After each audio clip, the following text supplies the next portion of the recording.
So if someone is experiencing a lot of emotional pain and they were to get into self-development, they can end up being told that they need to learn how to manage their thoughts. And through managing what goes on in their head, they can change how they feel. And this then shows that whoever is giving this advice believes that our feelings are created by our thoughts. And of course, our feelings can be created by our thoughts, but this is not always what takes place. At times, our thoughts can simply trigger our feelings. So for example, if someone was to think about eating their favourite food, then they could start to have positive feelings. But at the same time, they could also have a situation that could trigger certain feelings within them. So the thoughts will have been there, but these thoughts will have simply triggered underlying emotions, and this is why someone can end up reacting very strongly to something.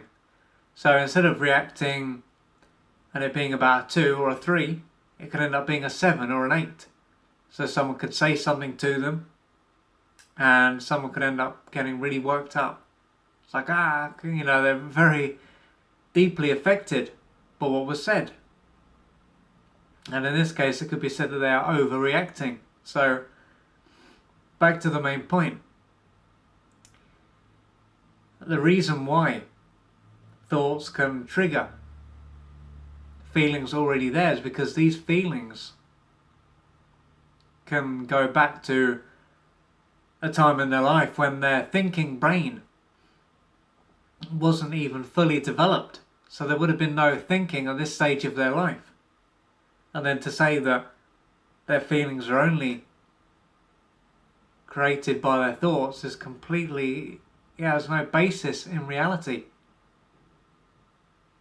So to go back to this example, if someone was, let's say, neglected a lot as a small child, when their thinking brain wasn't online, and through being neglected, they would have been ultimately overwhelmed with pain.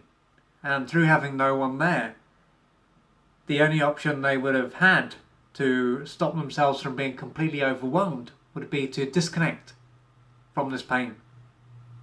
So as a small child, and even as a baby, the only thing that they could do was to disconnect from their body and to get away from it, because that's all they could do. And what this then means is that it wasn't possible for them to feel their feelings to completion. And so these feelings would have been pushed down out of their awareness. And then the years can go by. And as an adult, something can trigger these early feelings. But because so many years have passed, consciously they might have no recollection of what took place. So then they can be led down the path of, it's just their thoughts. They're just having these negative thoughts, and these negative thoughts are just causing these feelings to appear randomly for no reason other than their thoughts.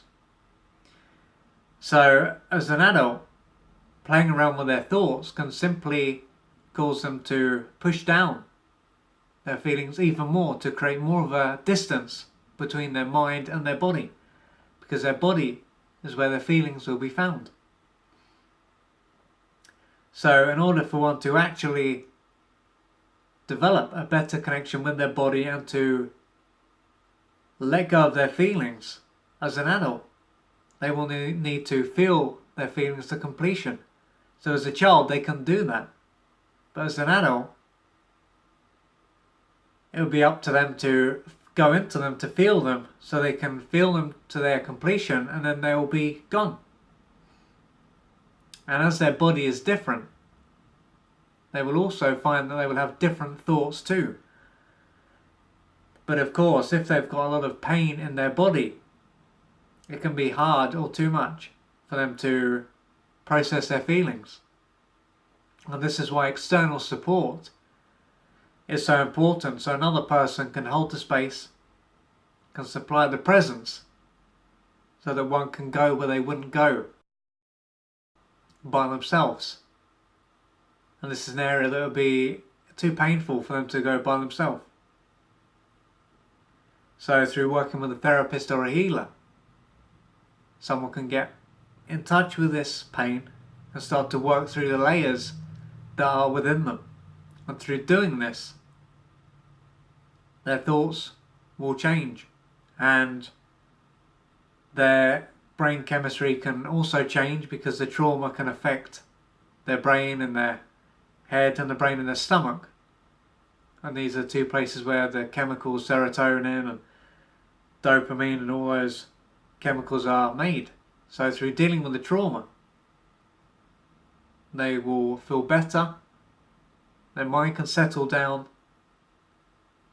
and if they have been experiencing a lot of pain, this is going to be a massive relief for them to experience life differently. So if you can relate to this, you may need to reach out for external support, and over time you will be able to do this work on yourself.